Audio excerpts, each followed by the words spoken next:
परशुराम ने कर्ण को क्यों और क्या श्राप दिया था? कर्ण जन्म से क्षत्रिय था, पर वह रथ चालक के घर पालकर बद्धा हुआ था, इसलिए वह गुरु द्रोण का शिष्य नहीं बन पाया। क्यों? वे सिर्फ क्षत्रियों को शिक्षा देते थे। फिर कर्ण एक नकली जनेऊ पहनकर महान गुरु परशुराम के पास गया, जो ब्राह्मणों को शिक्षा देते थे।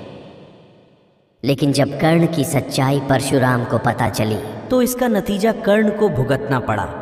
चलिए जानते हैं इस वीडियो के माध्यम से कि परशुराम ने क्यों दिया था कर्ण को श्राप। इससे पहले मेरा छोटा सा रिक्वेस्ट है, वीडियो को लाइक करें, चैनल को सब्सक्राइब करें। बने रहे वीडियो पर, अंत तक चलते हैं वीडियो की ओर। कर्ण ने धारण की ब्राह्मणों की वेशभूषा। महाभारत काल में युद्ध कला में सिर्फ मल्ल युद्ध ही नहीं होता था, बल्कि सभी तरह के शस्त्रों को चलाना भी सिखाया जाता था। इसमें खास रूप से तीरंदाजी पर जोर दिया जाता था। कर्ण जानता था कि परशुराम सिर्फ ब्राह्मणों को अपने शिष्य के रूप में स्वीकार करेंगे।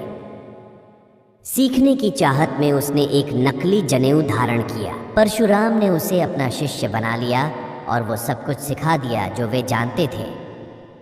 कर्ण बहुत जल्दी सीख गया। किसी भी अन्य शिष्य में उस तरह का स्वाभाविक गुण और क्षमता नहीं थी। परशुराम उससे बहुत खुश हुए। उन दिनों परशुराम काफ़ी बूढ़े हो चुके थे। एक दिन जंगल में अभ्यास करते समय परशुराम बहुत थक गए। उन्होंने कर्ण से कहा, मैं लेटना चाहता हूँ। कर्ण बैठ गया ताकि परशुराम कर्ण की गोद में अपना सिर रख पाएं। फिर परशुराम सो गए। तभी एक खून चूसने वाला कीड़ा कर्ण की जांघ में घुस गया और उसका खून पीने लगा। उसे भयंकर कष्ट हो रहा था और उसके जांघ से रक्त की धार बहने लगी। वह अपने गुरु की नींद को तोड़े बिना उस कीड़े को हटा नहीं सकता था, लेकिन अपने गुरु की नींद को तोड़ना नहीं चाहता था। धीरे धीरे रक्त की धार परशुराम के शरीर तक पहुंची और इससे उनकी नींद खुल गई। परशुराम ने आंखें खोलकर देखा कि आसपास बहुत खून था। परशुराम बोले, ये किसका खून है? कर्ण ने बताया, यह मेरा खून है। फिर परशुराम ने कर्ण की जांघ पर खुला घाव देखा। खून पीने वाला कीड़ा कर्ण की मांसपेशी में गहरा प्रवेश कर चुका था। फिर भी वह बिना हिले डुले वहीं बैठा था। परशुराम ने उसकी ओर देखकर बोले, तुम ब्राह्मण नहीं हो सकते। अगर तुम ब्राह्मण होते तो एक मच्छर के काटने पर भी तुम चिल्लाने लगते। इतना दर्द सहकर भी स्थिर बैठे रहना, ऐसा तो कोई क्षत्रिय ही कर सकता है। कर्ण बोला, हाँ, मैं ब्राह्मण नहीं हूँ, कृपया मुझ पर क्रोधित ना हो। परशुराम अत्यधिक क्रोध से भर गए। वे बोले, तुमको क्या लगता है तुम एक झूठा जनेऊ पहनकर यहाँ आ सकते हो और मुझे धोखा देकर सारी विद्या सीख सकते हो? मैं तुम्हें श्राप देता हूँ। कर्ण बोला, हाँ, मैं एक ब्राह्मण नहीं हूँ, पर मैं क्षत्रिय भी नहीं हूँ। मैं सूतपुत्र हूँ। मैंने बस आधा झूठ बोला था। परशुराम ने कर्ण को क्या श्राप दिया? परशुराम ने उसकी बात नहीं सुनी। उस स्थिति को देखते ही वे सत्य जान गए। जो कुछ मैंने सिखाया है तुम उसका आनंद ले सकते हो, पर जब तुम्हें इसकी सचमुच ज़रूरत होगी तब तुम सभी मंत्र भूल जाओगे जिनकी तुम्हें ज़रूरत होगी, और वही तुम्हारा अंत होगा। कर्ण उनके पैरों में गिरकर दया की भीख मांगने लगा। वह बोला, कृपया ऐसा मत कीजिए। मैं आपको धोखा देने की नीयत से नहीं आया था। बस मैं सीखने के लिए बेचैन था और कोई भी सिखाने के लिए तैयार नहीं था।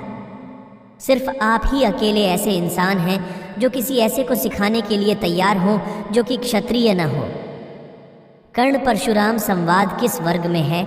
बस यश प्राप्ति ही थी कर्ण की चाहत। परशुराम का गुस्सा ठंडा हो गया। वे बोले, लेकिन फिर भी तुमने झूठ बोला।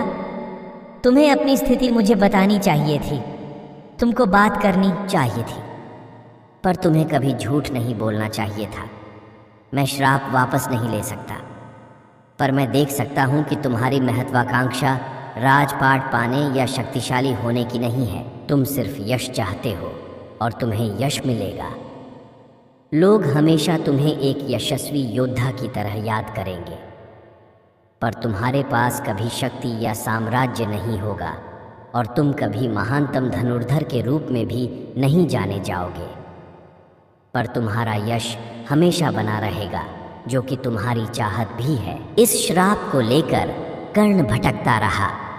वह शिक्षा पाकर खुश था, खुद के सामर्थ्य को लेकर भी बहुत खुश था, पर वह इसे कहीं प्रदर्शित नहीं कर सकता था, क्योंकि सिर्फ क्षत्रिय ही युद्ध या प्रतियोगिता में भाग ले सकते थे। वह आंखें बंद करके किसी भी चीज़ पर निशाना लगा सकता था, पर अपने कौशल को प्रदर्शित नहीं कर सकता था। उसे बस यश की चाहत थी और उसे यश प्राप्त नहीं हो रहा था। कर्ण पहुंचा। ओडिशा के कोणार्क मंदिर के पास उदास होकर वो दक्षिण पूर्व की तरफ चला गया और समुद्र के किनारे जाकर बैठ गया। वर्तमान समय के उड़ीसा राज्य में कोणार्क के पास उस स्थान पर बैठ गया जहां सूर्य देव की कृपा सबसे अच्छे से पाई जा सकती है। शायद कर्ण की याद में ही कोणार्क का सूर्य मंदिर बनाया गया। वह तपस्या करने लगा और कई दिनों तक ध्यान में बैठा रहा। खाने के लिए कुछ नहीं था, पर वह बैठकर ध्यान करता रहा। जब उसे बहुत भूख लगी तो उसने कुछ केकद्दे पककर खा लिए। इससे उसे पोषण तो मिला, पर उसकी भूख और बढ़ गई। कुछ हफ्ते साधना करने के बाद उसकी भूख बहुत ज़्यादा बढ़ गई। इस स्थिति में उसने झादियों में एक जानवर देखा। उसे लगा कि वह एक हिरण होगा। उसने अपना तीर और धनुष निकाला और आंखें बंद करके तीर चला दिया। उसे तीर के निशाने पर लगने की आवाज़ सुनाई दी। वह मांस से अपनी भूख को शांत करने की कल्पना करने लगा, पर झादियों में जाने के बाद उसे पता चला कि वह तो एक गाय थी। वह भयभीत हो उठा। आर्य गोहत्या को सबसे बुरा कर्म मानते थे। डरते हुए उसने गाय की ओर देखा और गाय ने उसकी ओर कोमल नेत्रों से देखा और फिर हमेशा के लिए अपनी आंखें बंद कर लीं। वह व्याकुल हो उठा। उसे समझ नहीं आ रहा था कि क्या करे। तभी एक ब्राह्मण आया और मृत गाय को देखकर विलाप करने लगा। कर्ण को मिला एक और श्राप। ब्राह्मण बोला, तुमने मेरी गाय को मार डाला, मैं तुम्हें श्राप दूंगा।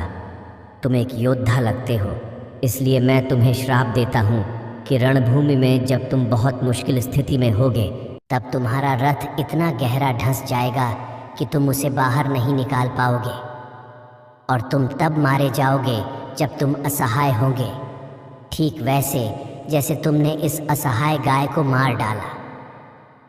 कर्ण उसके पैरों में गिरकर बोला, कृपया क्षमा करें, मैं बहुत भूखा था। मुझे पता नहीं था कि वह एक गाय है। अगर आप चाहें तो मैं आपको 100 गायें इसके बदले में दे सकता हूँ। ब्राह्मण बोला, ये गाय मेरे लिए बस एक जानवर नहीं थी, ये मुझे सबसे अधिक प्रिय थी।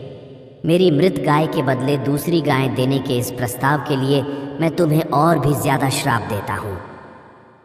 दोहरे श्राप के साथ कर्ण आगे बढ़ा। उसे पता नहीं था कि उसे कहाँ जाना चाहिए। वह धूल के एक कण पर भी अपने बाणों से निशाना साध सकता था, पर इसका फायदा क्या था? वह क्षत्रिय नहीं था। कोई भी उसे प्रतियोगिता में शामिल होने नहीं देता। युद्ध में शामिल होने देने की तो बात ही नहीं थी। वह बिना किसी लक्ष्य के यहाँ से वहाँ भटकता रहा।